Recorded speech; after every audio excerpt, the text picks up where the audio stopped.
Hello and welcome to Health Systems Management 725.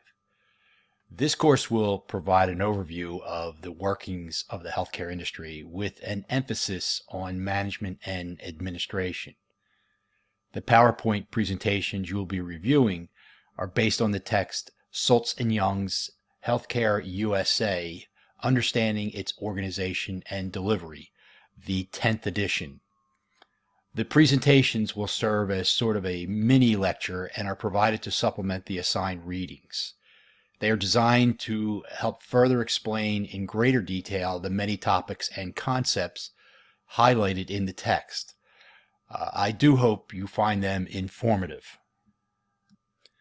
As you will note, the text consists of 15 chapters, and each one is important to gain a greater understanding regarding the complex components that make up our health system. However, given our accelerated time frame, it is just not feasible to cover the entire text in 8 weeks. Therefore, the chapters highlighted in red will be the subjects we will cover over the next 8 weeks. I suggest that you keep the text handy even after you complete the course, as it could serve as a useful reference in your profession. So, if you are ready, let's begin the PowerPoint presentations. Chapter 1 is entitled An Overview of the U.S. Healthcare System. The learning objectives for this chapter will describe and discuss what is known as systems theory, complex adaptive systems, and systems thinking. This section will define such terms as health, health system, population health, and health determinants. We will gain a better understanding of the World Health Organization and its system framework and building blocks. The chapter then will conclude with a discussion of the distinguishing characteristics of the U.S. health system and describe key stakeholders in the health system.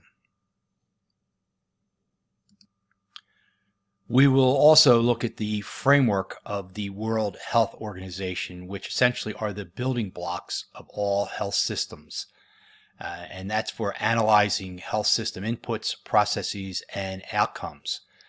When talking about systems theory and thinking, this is an approach to understanding how all different types of systems work, including the U.S. health system. And lastly, under key concepts, we'll look at the health systems analysis, how it informs health policies aimed at strengthening health systems and improving population health and healthcare delivery. One may view the health status of a given population by what we call health determinants. As illustrated in Figure 1.1, such determinants fall into 5 different categories, such as policymaking, social factors, health services, individual behavior, and biology and genetics. These identified determinants are interrelated and in many cases produce different health outcomes. We will be taking a deeper dive into health determinants in an upcoming module. The World Health Organization, or WHO, through the use of systems thinking, utilizes a building blocks approach to create what it calls the health system framework.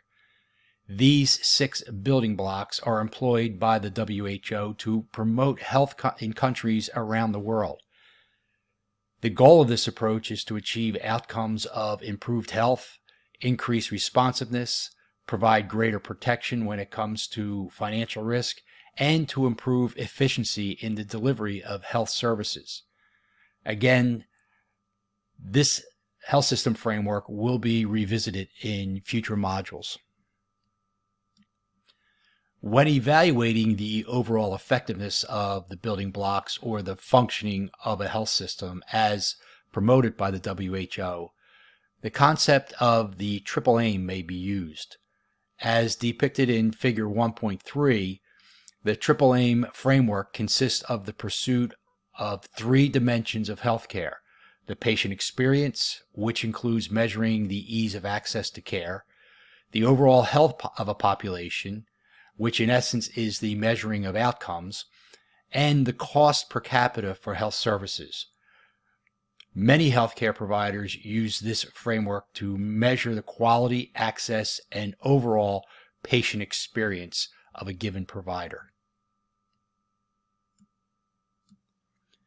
Figure 1.4 provides a visual snapshot of the major subsystems that make up the U.S. health system. As you will note, it is an elaborate and complex system virtually covering all aspects of our society. It is not surprising that such a system creates a bureaucracy that makes change in how services are delivered sometimes a slow and tedious process.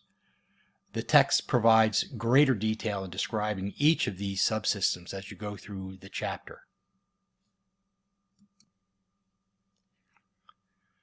To further convolute the process, the distinguishing characteristics of the U.S. health system truly sets it apart from those of other countries. Many of these characteristics are external to the actual delivery of health services and include the political climate, which may shift dramatically depending on who is in control. Economic development overall, or in a given region, may affect delivery, as well as technological advances, social and cultural values, physical environment, demographics, and health trends of a given population may also be characteristics of the system.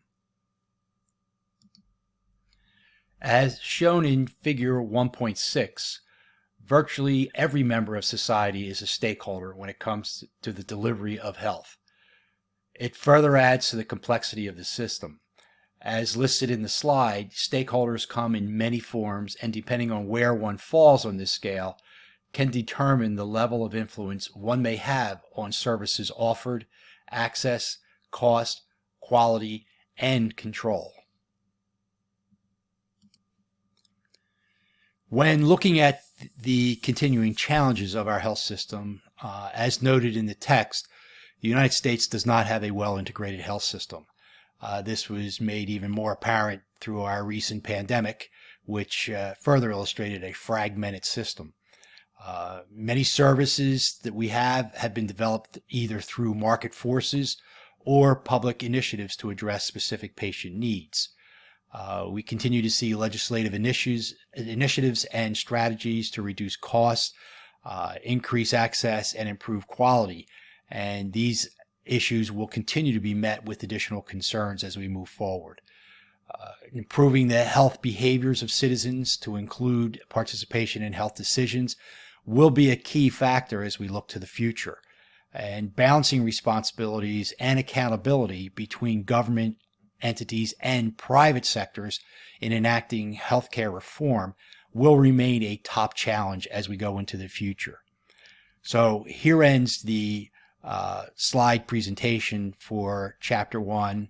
I hope it gave you a sense of an overview of where we stand as far as the U.S. healthcare system is concerned. Thank you.